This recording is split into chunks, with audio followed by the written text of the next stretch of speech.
And that it does grow inside of us. Welcome to another edition of the Shred, where we have a shit-tastic, sucktacular list for y'all to kick off your fucking weekend. You made it. Thanks, Satan. We've all made it through. Oh, yeah. It was turbulent and full of bleh. Agreed. So, are you doing all right? How you doing, Tyler? You feeling better? Well, that's happening, brother. If not, here you go. When you're not feeling so good, there's the lazy nipple. It's the lazy nipple song. We really need to patent this, and We should probably patent the song, but we definitely can't patent the image. no, and why would we want to? No, It's turn it into a metal terrible. song. It's the lazy nipple. Well, I'm sure Deathslinger could come up with some kind of womp ass riff to go with. I'm sure he could, and I'm sure he'd be saying diddly up in there somewhere. Next thing you know, right. Danzig's attorney shows up at one of our houses. That'd Hey, be great. leave the little guy alone.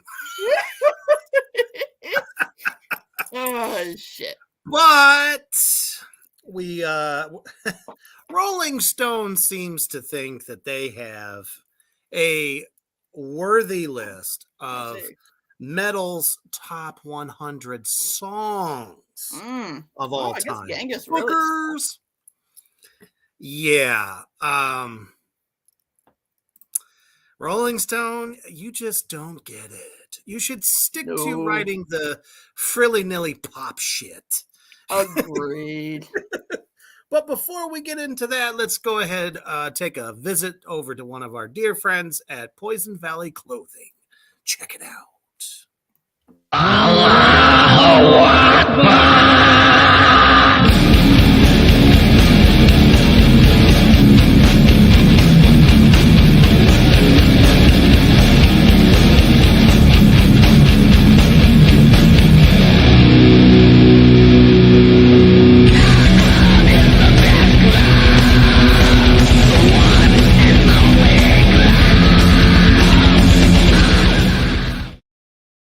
Damn, that's dedication, Kyler. Holy shit. Hopefully you didn't hurt yourself in the process there, man. But cheers to you on yet another fabuloso Friday night. Absolutely. All right, Rolling Stone. Well, they partially, and I use that term loosely, partially get it right with number 100, but why this song and band is at 100, you are out of your fucking minds. We're talking about one of the pioneers, because there actually is more than one, of black metal back in the 80s. Now, before we get too much into that, though, I mean, this is fucking Rolling Stone. They've been like a top authority in like music culture for like what, 40, 50 years? Like, how can they get this wrong after all this time? I don't know. No, it's Loudwire and those other ones. Okay, fine, they're still new, but Rolling Stone can't even get it right. Come on. I mean, you know, everyone seems to think they're a fucking authority. And I honestly think one fucking publication looks at another publication's list and then just tries to differ it a little bit and say, oh, this is our version. Probably. Because none of them did their fucking homework. Yeah. Guaranteed they're too busy listening to like Joe Cocker and fucking Barry Manilow. Yeah, seriously. So they want to take a stab at metal, do they? Well, thank fuck at least this band did make it onto a list, because this band is not a band I would ever think in 1,000,000 years would make it on a Rolling Stones top. No, I didn't think so either. So I have to give them half a golf clap. That's literally one tap and pull away. Oh, all right. Everybody do it with me now. And alrighty. So we are talking about Welcome to Hell by the awesome, totally ahead of their fucking time Venom. You know, it's like one of the very first bands that a particular style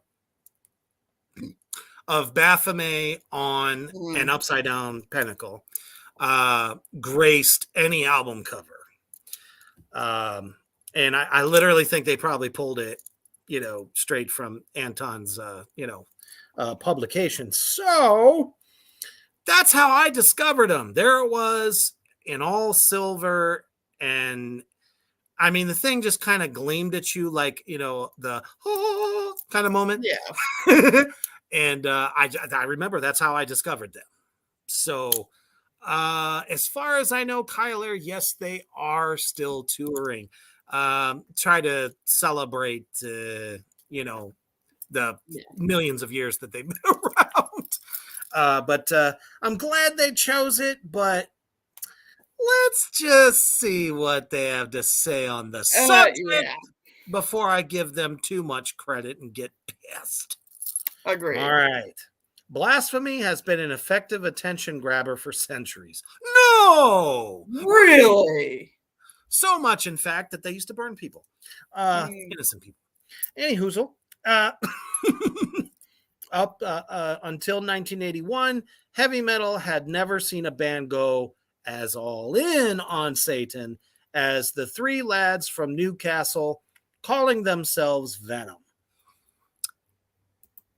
Never heard of Merciful Fate, huh? Yeah. See, that's why I said one of the pioneers of black metal, because nobody did it up more in your fucking face than King Diamond and Merciful Fate. Anywho, that's for another dispute. Contrasting with the forward-thinking innovation of the new wave of British heavy metal, also known as AKA Noabhim. I mean, it's one of the dumbest acronyms I've ever seen. Oh, yeah. The British invasion, yes. The trio stripped heavy metal down to its most primitive, bluntest form. What? Primitive? I mean, there wasn't like bongo drums and you know, shakers made out of bamboo and shit. How primitive? What the fuck does that even mean? Yeah, I have no idea. The title track to their debut album is a devilishly enduring classic, boasting a wicked riff that rivaled Motorhead's Fast Eddie Clarke. Not to mention, why would they even fucking say that? That makes no sense. Neither the guitarist of Venom or the guitarist of the late great Motorhead were ever synonymous with each other. No. Nobody was trying to copy nobody, so you can take that and stick it up your ass. Agreed. Mentioned some of the most gleefully cartoonish lyrics the genre had ever heard. And there's the wind-up for the strikeout.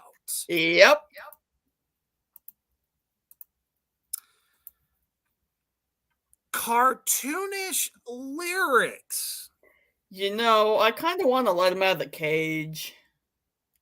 I already felt the ground like rumbling and a whole bunch of spit just starting to fill the air.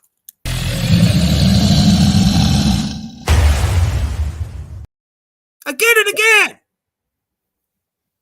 Till your fucking throat smashes through your asshole. That's all I could come up with. I'm sorry. I was having a hard time keeping a straight face, everybody out there. Three Witches Land. But that's how we do on Friday night. How the fuck could they give it a good... it wasn't even that good. Let's just say a mediocre at best. Beginning to describing this awesome track. And by the way, if you haven't heard Venom, you better get to know. Absolutely. They were good. So good, they never fucking stopped. The way they wrap up this blurb is ridiculous too, though. Oh, it's great. Oh, it's lovely. Critics were appalled, metal fans ate it up, and soon a generation of Scandinavian teenagers would take Venom's black metal concept and run with it straight to the gates of hell. Really? Yeah. So there weren't any other bands that influenced them? Just Venom? Apparently. To these narrow-minded fucking dick fucks. Shit. Scandinavian. Your initials are AB. That officially is ass butt. Moving on. Yes. All right, number 99. More like ass balls, but...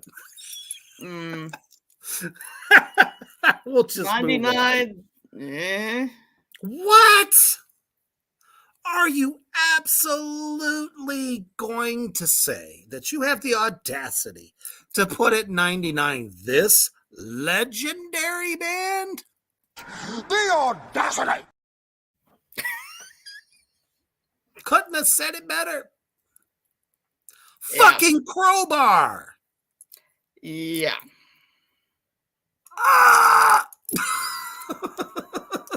And That's the really song all I is can say. Planets Collide. From 1998. I'm scared to read what he says. Oh, this is so bad. So bad. So bad. And the initials are HS. High schooler. What? High schooler. High schooler. Hell shit.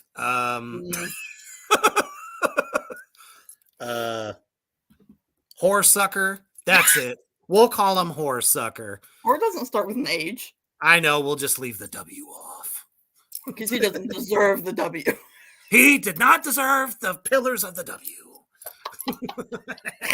Oh, shit. All right. In the early 90s, Crowbar established themselves as the gruffest act on the bustling New Orleans metal scene. Gruffest. Gruff. But are you attacking their beards? Apparently. But Planets Collide, the lead-off track from their fifth album, 1998's Odd Fellows Rest, showed that there was way more to guitarist, vocalist, bandleader Kirk. How do you pronounce his last name? Weinstein? It's Winstein. Okay. Yeah. Kirk Weinstein, then his bellowing, grimacing MTV visage suggested. The song replaced the hardcore-infused wallop of... Wallop? Wallop. Of earlier Crowbar with a gorgeously hazy melodic trudge. No doubt informed by Winstein. It's called sludge, bitch. Yeah. No doubt informed by his abiding love of 70s AM gold. While the vocalist traded his signature bark for a gravelly croon as he chronicled his sister's struggle with substance abuse. The result was perhaps the first sludge metal power ballad and a blueprint for the heavy emotional music that's since become their trademark. Legit, Kyler. I think I need one. Yeah. I mean, what the hell? As you know, Kirk Winstein is like a legend in doom sludge, stoner doom music, who went on to be a part of and founder of a little band called Down. Yes. And, you know, that guy's got so much fucking talent, he's now in another super group. Oh, maybe you heard of some of their members. Typo fucking Negative. And this is what you say about this legendary fucking band? I mean, that's an atrocity. That is absolutely an atrocity. Nowhere in there does it praise the song for anything. No. And to use the word grimace? What is he, a fucking McDonald's character? I just can't get over calling Hardcore Infused a wallop. What is he? Walloping you? What the fuck? Where is that at? I gotta look that up real quick. Just so I can get my head around what bullshit they have to say. Where's that part come in? Right near the middle. Oh, yeah. The song replaced the hardcore infused wallop. Okay. So I guess that's their... What a bastard. Yeah. Okay, so I just Googled it, and literally it just means to hit something, or it could mean it's a British term for beer. So what the fuck does that have to do with anything? Oh, I think I'm going to go down to the pub and get a wallop. So that's what they want to call their hardcore beginning, a wallop. Apparently. And it's not like they fucking threw their instruments at you and said, "Here, listen to this, fuckers." Yeah, seriously. I don't know, Yikes. but nonetheless, they should be somewhere in the top 20. I would have been okay with that, yeah. Oh, this is so fucked. Oh my goodness. I know.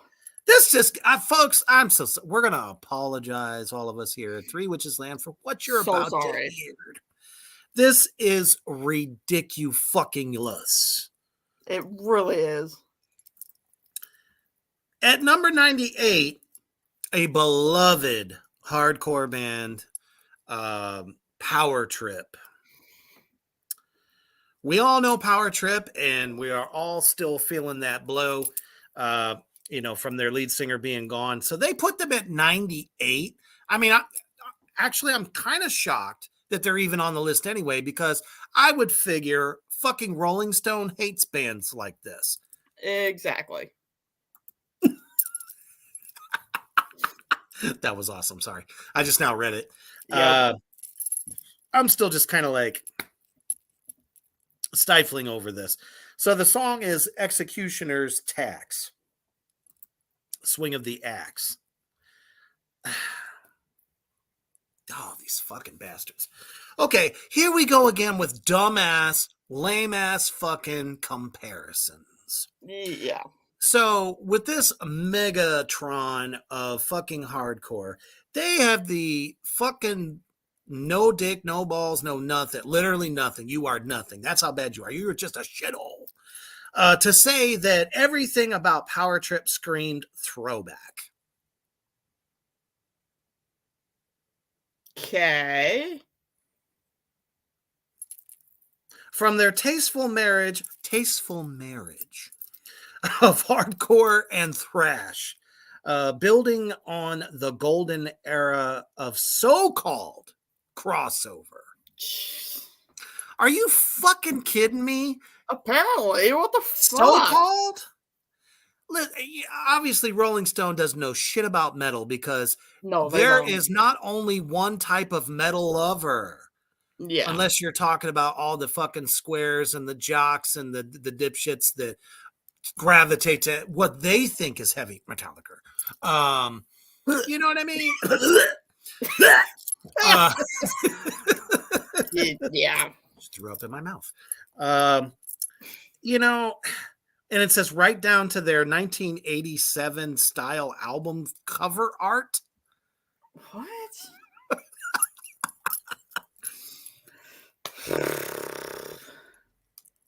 Are you happy to have them on this list, or are you just going to keep shitting on basically one of the last of the great hardcore bands? Seriously, what the fuck? Especially to come out in the last 10 years where there are so many labels, these guys rose above all this new, anything from extreme metal to whatever. They were still a fan fucking favorite, and they still are. And their musicianship is fucking fantastic.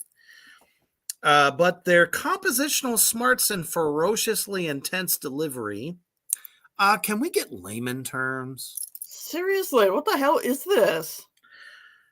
Basically, what they're trying to say there is that their shit kicks ass, and it combines true new school anthem with Executioner's tax. So right there, finally, they said something fucking positive. About damn time, but you have to completely unriddle what they're even trying to say to know that they're saying something positive. Well, see, that's why everybody out there who truly loves metal has the two of us. We can break it down for you. Exactly. Off of their standout record, Nightmare Logic. Well, I just have to tell you, it's not their only one. All of them stood out from day fucking one. Go on and look at you. Today's your lucky day. Frontman Riley Gale spat in the opening lines, taking aim at the soporific stupor that conceals the grimness of modern life.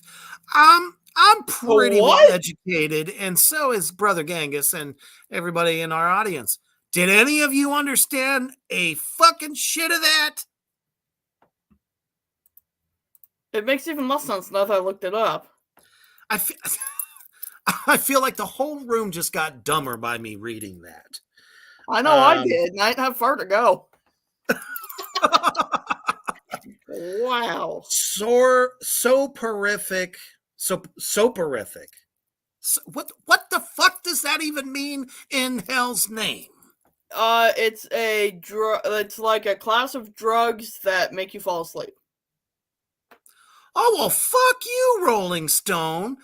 They basically just said the song puts you to sleep. Yeah. You fucking shit-stained wannabes. That's horrible. That is horrible. In other words, it's a damn good fucking song that everybody could relate to. They could have just said that. This. I love you, Tyler. Cheers to that. They do speak it, and it's beyond our comprehension levels, even though we're smart. So, well, horror sucker loses again. Yeah. Yikes. I'm not even gonna read the rest of it, because then it just wants to talk about how it featured members from another band. Yeah. Moving the fuck on.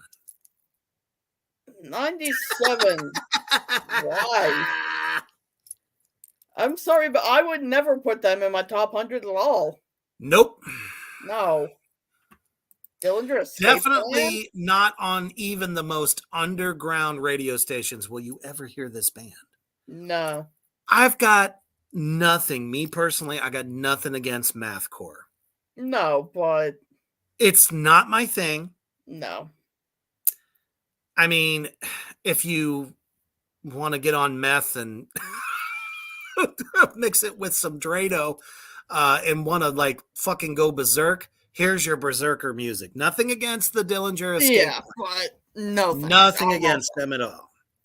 But god damn it, one of the top 100 best of all time? I don't think so. Come on. Now, I love the title. 43% Burnt. Yeah, that's a cool song title. I love the title, and to be honest with you, the musicianship is great, but guess what? Compositionally, it makes no fucking sense. I'm just going to read a little excerpt here because I don't want to work my way through this whole thing about a song I don't care about. Correct. But, no offense to anyone out in our No. comment section that may none. Says the song's brilliance lies in its contrast between the groovy head-nodding crunch of its bookend breakdowns and the frenetic madness of its midsection, in which Pointillistic, odd time pummels collide head on with the clean tone jazz fusion-esque passages. See, there we go again. It's Horsesucker, you almost suck. like, and of course, it's Horsesucker Of who course. wrote this piece of dribble shit. God damn it, man. Hey, what's up, Stephanie? Good to see you. Steph, what up, bestie? Hope all is well. Much love. Back to Wow. this fucking puke sucker bastard. I don't even. Moving I don't on. know what to say. Moving on. If that's what they think explains why that song should be on the top 100, they got it fucking wrong. Agreed. This next one, I don't even know who that is. I do. Oh no. I can understand why it's an 80s favorite. That's just Okay. the way it is. Okay, so there was a band back in the early 80s called Girls School. All right. And the reason I'm laughing, everybody, is because they use the term yet again, no weeboem, to describe their fucking sound. Why can't they just say they borrowed from the British invasion metal explosion, whatever whatever fucking gets your taint, tickling.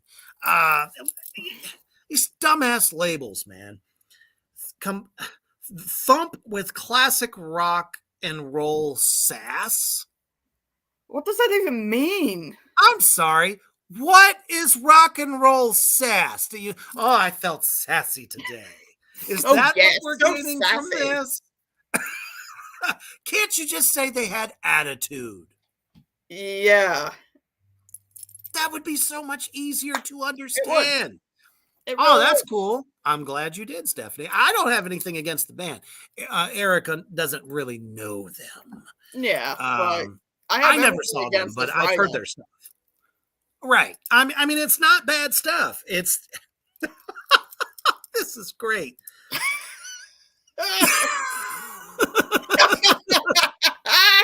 I have to agree with you, Stephanie, on that one. Agreed. Absolutely. And we love him for it. Oh, for sure. Because he had grit and attitude. Yes. They go on to say, Girls School's 1980 single offered a charmingly snotty, two-fingered salute. Oh, I'm sorry. To naysayers everywhere. Again, couldn't you just said they had fucking kick-ass attitude? Like, like the great punk of that time. Everybody at that time was pissed off and they wanted to tell you about it. And that's what made it awesome. It's the song's message of staying focused in the face of negativity. Well, who can't relate to that? That's why it's a kick-ass song. Whether you're making much needed life changes or just getting your drink on would resonate in any era. Duh. So they were basically, something you would hear at a kegger, which is fine. That's awesome. That's what it was for. Let's see here. And, but the fact that it was delivered by an all-female band, hello. Yeah. I've said it once. I'll say it a million times. Female metal bands have been killing it since the dawn of metal. Exactly. That's why I'm like this new explosion of, females in metal. It's been going on forever, and everyone has loved it since the 70s. Exactly. Never heard of Cherry Bomb? Yeah. So I'm glad that they made it to this list. And then it says, so to do a couple of searing leads from Kelly Johnson, who remains one of the most underrated guitarists of the era. Signed D.E. Dixie Wrecked. That'd be a great drag queen name. For sure. But before that, they kind of made them sound like they're a novelty. Yeah. Literally, that's what it says. They made them sound like they're a fucking novelty because they're a girl band. Which is ridiculous. Obviously, this motherfucker's still living in the past. Moving on, nonetheless, if you haven't heard them before, check them out. Absolutely. Dixie Wrecked can go suck one. Or a bag of them. I don't care. All right. Up next. Why? Yeah. I don't know. At 95, though? 95. Machine This Head? band's been Really? around forever killing it. Agreed. Oh. So the band is Machine Head. And the song is Davidian? Davidian, something like that. I think you probably got it. Probably. All right, let's see what. Oh no, it's Horsesock again. All right, let's see what he says this time. Rob Flynn played an important role in the mid-'80s Bay Area thrash scene, but the guitarist vocalist's greatest contribution to the heavy metal canon came at the helm of Machine Head, the band he founded in 1991 after leaving Violence. Davidian, the opening track from the band's 94 debut Burn My Eyes, crystallized the sound of 90s heaviness with a seismic sense of groove and almost industrial-sounding central riffs, which brilliantly combined menacing power chords and piercing harmonics. Did y'all ever take a goddamn grammar lesson? Because that was a run-on and a half. Holy for shit. sure. Not to mention there's nothing industrial about their sound. No. They were an extreme heavy metal band that was just on the come up. Exactly. I'm going to skip this next section because it's all conspiracy crap. Or, like, not conspiracy, but you know what I mean. For sure. Controversial crap. That's what I'm looking for. But Flynn's lyrics about violent catharsis are general enough to apply to any scenario about depression. Okay. For sure.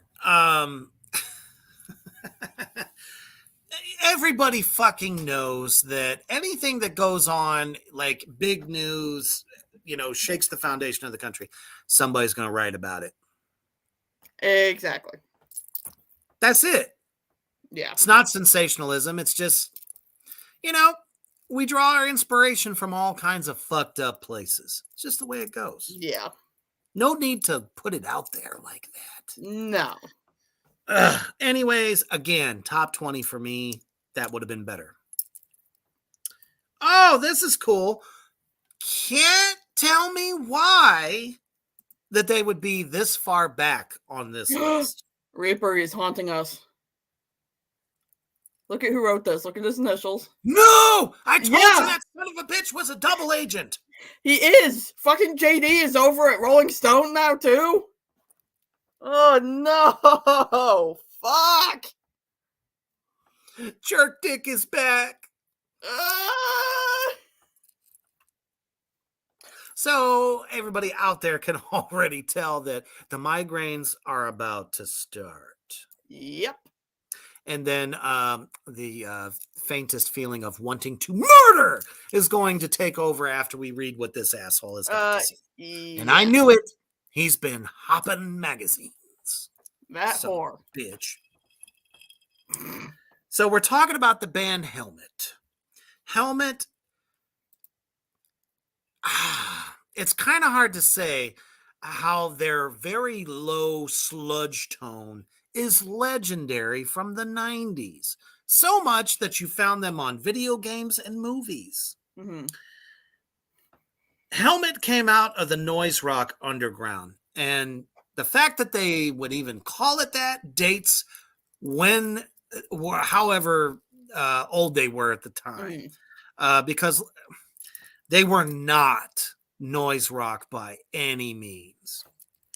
Debuting on the Minneapolis punk label Amphetamine Reptile with the Cold-Eyed Okay. Assault of 1990's Strap It On. Sounds like JD wanted it strapped on. Agreed. Fusing orchestrated... What the fuck is orchestrated noise? Somebody tell me, please. What the fuck? Because I'm about to lose my cookies over this dribble. Metal Precision. What the fuck is Metal Precision? Unless we're talking about mathcore, then I don't feel like that needs to be used anywhere. That's No, not at all. And they go on to say tricky time signatures, which, maybe, not really, Yeah. though. They were not very proggy. And then avalanche riffs and singer-guitarist Paige Hamilton's mosh pit drill, Sergeant Bark. okay.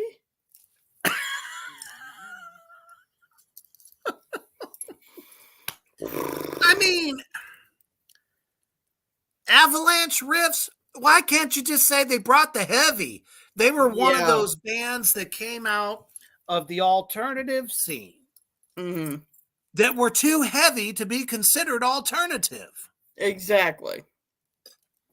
And the fact that they, of course, said this not so passionately, Sergeant barking. Dude had a voice that people latched onto and commanded by it. That's anthemic.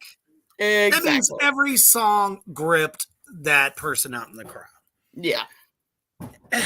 And then they're so fucking bad at writing, they had to take a quoted comment from an interview. Geez.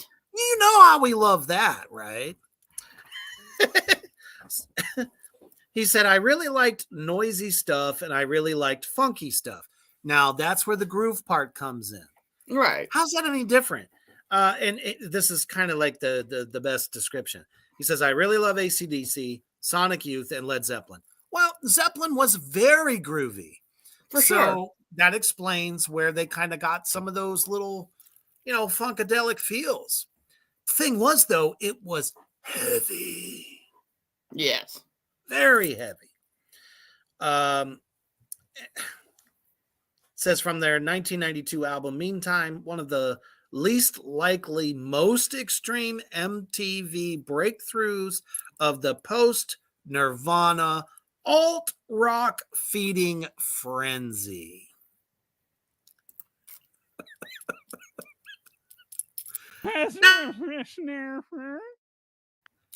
I was a teenager in the 90s, thank you. Yeah.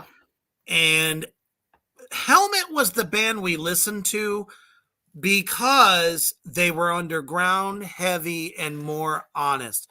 Not to take away anything from any Nirvana lover, because I know for whatever reason they put them on such a high pedestal. Hey, They I love had Mr. their Nirvana. thing. You better watch yourself, Reaper. I know. I'm just saying they're just not godlike status to me. I was there. I was listening to fucking Bleach and the stuff that came before they even became something huge. But I would not put Helmet and them in the same arena. Fair.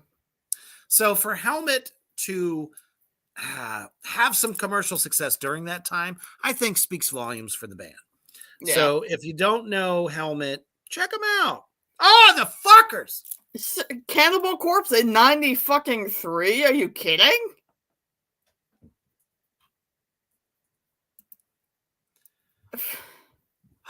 This is painful.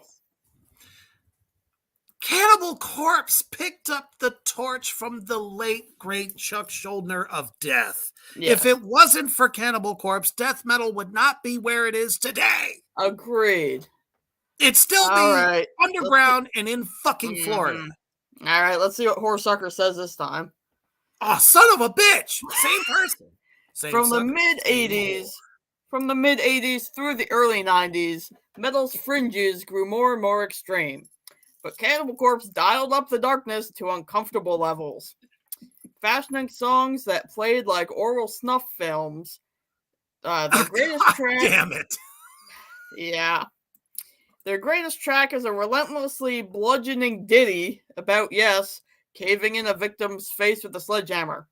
The music fits the mood. A brutish yet ultra catchy stop time intro is broken up by jackhammer blast beats, which give way to a dexterous bass break that's the near subsonic growl of Chris Barnes. I feel like killing you is one of the only lines you may decipher without a lyric sheet. And this makes Hammer Smash Face as unshakable as a Faces of Death clip. Millions of unsuspecting viewers could get their first taste of the gruesome tune and death metal as a whole when it turned up in an unlikely setting, a club scene from the 1994 Jim Carrey Ace Ventura movie. Who gives a fuck?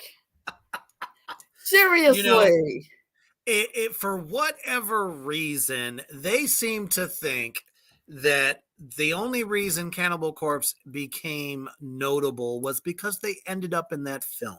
Yeah. You know what? They ended up in that film because Jim Carrey himself is a fan of death metal. Exactly. And asked for them specifically because they were at the top of their game.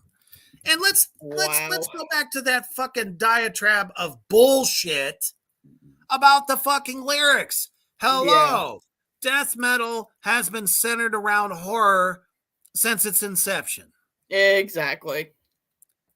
So, blame horror movies, I guess? Sure, we'll go with that. Moving on. So fucking stupid. Oh, and then we're gonna what? Yeah. I mean, at least this isn't a band we see very often.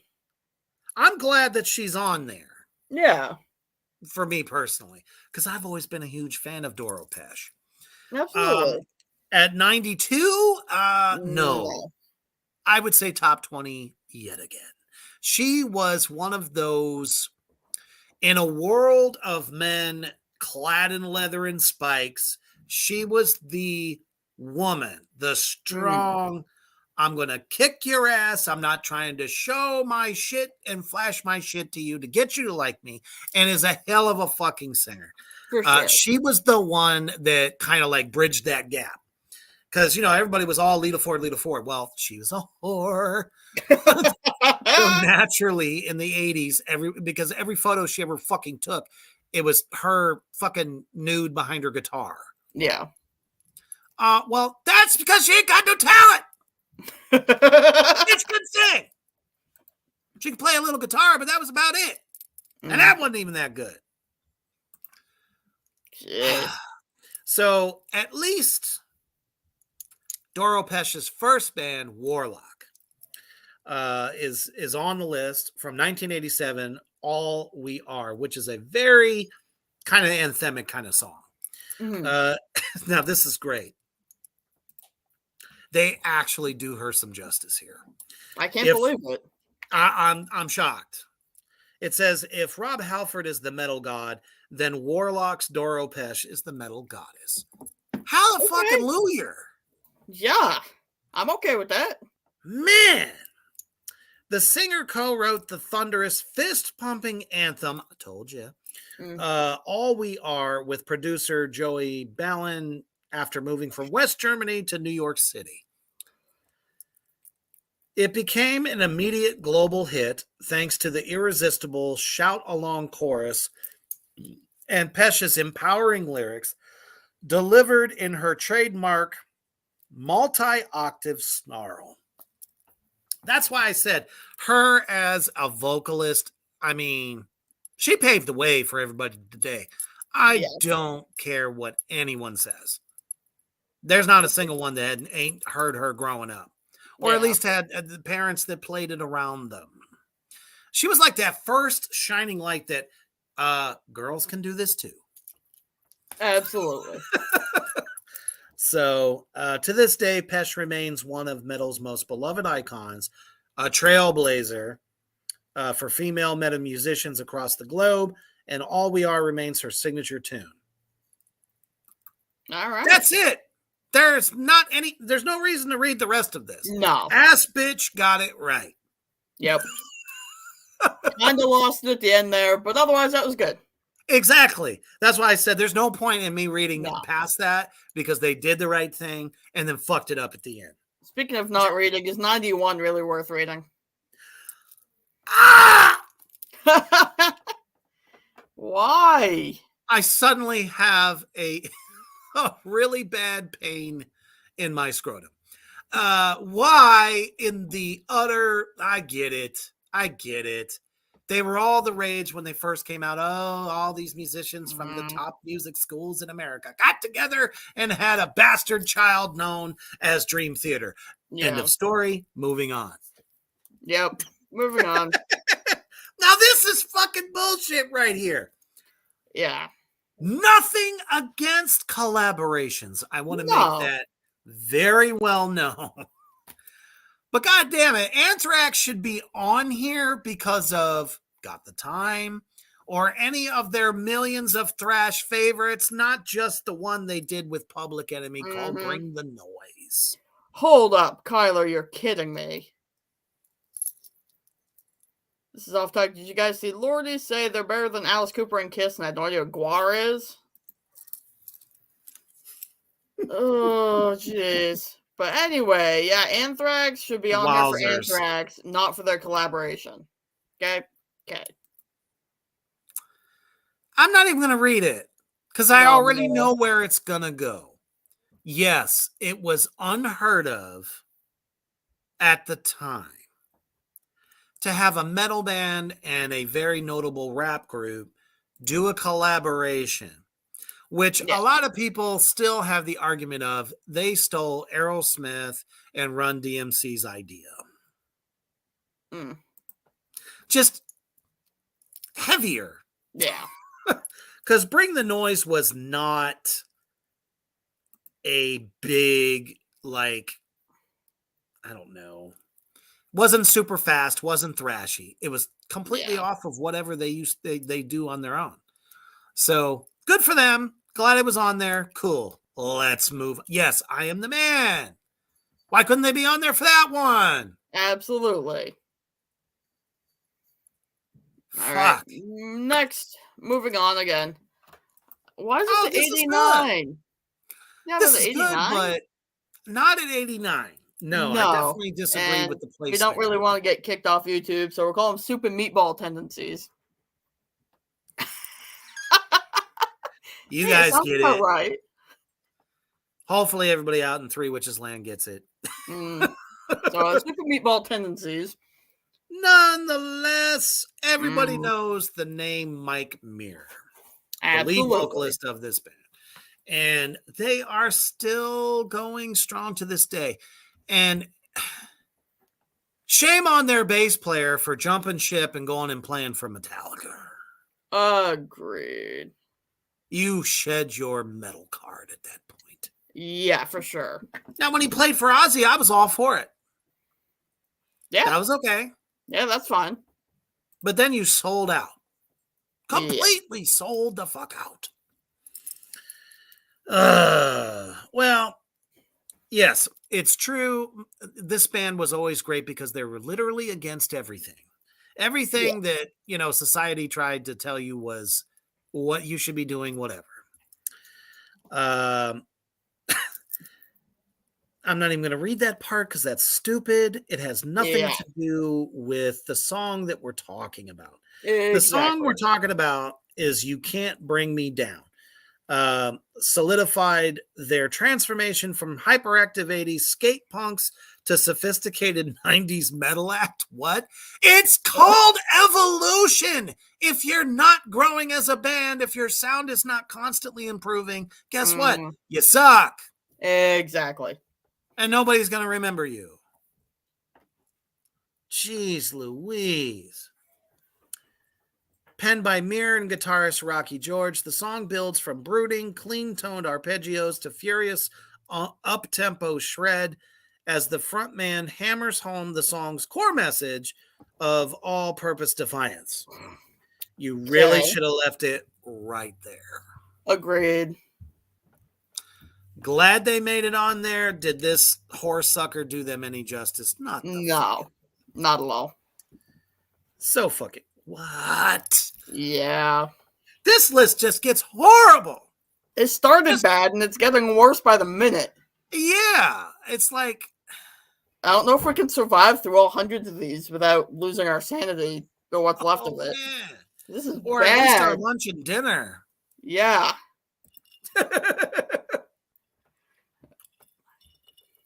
How could they justify putting Life of Agony at number 88. I don't know. Jesus. Truly boggles my fucking mind. Same. I mean, it's like they keep attacking the best of the 90s bands. Yeah.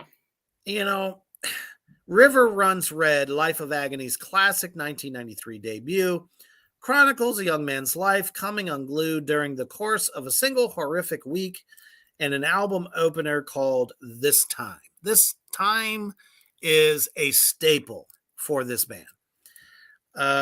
Establishes a key bit of backstory detailing the protagonist's frustration with his unreliable father. Okay, so let's face it. The album was something the teenagers of the world could re-fucking-late to before Korn happened. Yeah. Just in a heavier, more harder way. Yeah. But you can't say that Life of Agony didn't influence Korn in some way or fashion. No, that's a fair assessment. And the lead singers, they call it melody. What? Melody forward vocal style? What does that even mean? She's a damn good singer. That's it. Just say that. Yeah. Fucking hell. Horsucker again. Loses. Yeah. Top of your fucking class, weren't you? Oh, man. Nonetheless, glad to see them on this list. Is it doing them justice at 88? No.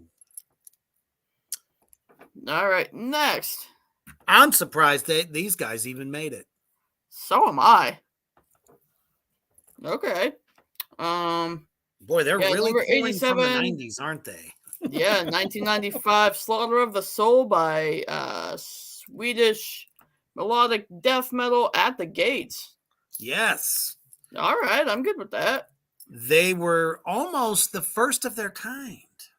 Well, that's pretty cool. Because I was going to say, I'm like 95. That's a little bit early for melodic death. Exactly. So it is pretty cool to see them show up here. What does... Wrinkle Sack? There you go. I love it. I was going to Another say one not good enough for rip-shirted, the but... W. Another one not good enough for his W. All right. At the Gates rose out of Gothenburg, Sweden, summing up the port city's melodic death metal revolution with their 1995 masterwork, Slaughter of the Soul. Frontman Thomas Lindberg's tormented shriek never hit so hard as in the title track. Oh, and now we're using his quotes, not the title quotes. Great! It just goes to show you they didn't do their homework or listen to the song. Yeah. There was something a lot more hardcore about what I wrote as compared to before. And all mention of dragons and Vikings went out. I concentrated on real life and social issues, and it was more down to earth and less mythical. Less than a year later, they shocked everyone by breaking up their artistic peak. Not only are these words just bad words, they're hard to spit out. But their influence remains vast. You can hear Slaughter of the Soul in the roar of American metalcore bands from Lamb of God to As I Lay Dying. What? Wrinkle Sack. Lamb of God is metalcore to you? Apparently. I'm done with that one. Next. Not touching it. No, absolutely not. This band should not even be on here. No, definitely not. They are not metal. Skip. They are prog rock. Moving on. Oh, nothing against the band. I love the band. Wrong genre. Exactly. Now here's another travesty at number 85. My goodness. How could you fucking put Body Count at 85? I don't know. I don't know. Legit, this guy You love him Yeah. as an actor, love him as a rapper. Ice-T was and is the shit. Hold up. This was written by JDC. Does that mean there's a JDA, a JDB, and a JDC? There's more than one of them? Oh, they. Jerk dick cunk magnet? However that works, I don't know. Must be one of his lackeys. Must be. Wow. Now this is terrible. I'm not even going to read it. It's so bad. Yeah. I'm not reading it. Oh no. No fucking way. Oh no. What are they going to say about this one? Hold on. Well, why did they pick that song? That's not the song I'd pick. Hold on. I'm getting there. Okay. Stupid page kicked me out. Of course it did. Gotta love it. Yeah, we're 84. Why'd they pick that song? Because it was their first commercial hit. That doesn't make it greatest of all time just because it's a hit. See, that's and the it's problem. A travesty to put White Zombie at 84. That's metal heresy. You just don't do that. No. No, you don't. Oh my goodness. Wow. All right. And the song is Thunder Kiss 65. Oh, and we start right off the fucking bat with a quote from Mr. Zombie himself. That's because Gore Horror Chastity Belt couldn't get it right. No, it's Get Humped Part C. Oh, there we go. Get Humped is double dipping now too? Come on. This is getting freaky. All right. It was our most normal song, Rob Zombie said. A song that a normal person might enjoy. Even in grunge-addled 1992, Thunder Kiss was an uncanny hit. Its unapologetically simple groove caked with the plangent squeal that betrayed the band's New York noise scene roots. Above police sirens and B-movie samples, Zombie grunts and stammers his creation myth, an art school outcast born in 65, who gets off on Harley's horror and lusty Satanism. Demon Warp is coming alive, he coughs in the chorus. Press something, announcing his arrival as one of the last metal dudes to become a pop culture mainstay. What? What did that even say? Oh, they're trying to say some freako weirdo that is into all this shit and that's it, was able to be a regular, basically a culture icon. Wow. Fuck you. That's all I really have to say. Absolutely fuck you. Shame on you. Mm-hmm. Go down to hell and become Satan's fucking, boy toy. That's what you get. Yeah, I understand. Kyler can't take any more of this torture. Have a good night, dude. For real. And I actually, I think that's a good stopping point because there is so much more bullshit after this that we're going to have to finish this one off in another. Actually, it might be a 3-parter. Yeah, I was going to say it's probably a 3 or 4-parter because not only is this just a long list, there's just so much to unpack here. Oh, it's so bad. So bad. So bad. Jesus. And so many different artists that they're not doing them literally any justice or justification of why they're on the list in the first place. Yeah. So on that note, that's enough of this bullshit for one night. I have puked enough that I've probably lost 5 pounds by now. Thank you all out there in Three Witches Land for suffering through this assault on our intelligence and our memories. But definitely, coming up Sunday, I forget what time. 8 o'clock Central, 9 o'clock Eastern. Oh, okay. Excellent. for another Tracks of the Damned. And this time we are talking about one of my all-time favorites, Fear Factory. Hell to the yeah. And it's gonna be fun as we count down our top 5. So, as you are now trying to recover, possibly you've all gotten way too drunk or high. As you're trying to lay it down and in the fetal position of what the fuck just happened to me because of this list, just always remain and always stay heavy.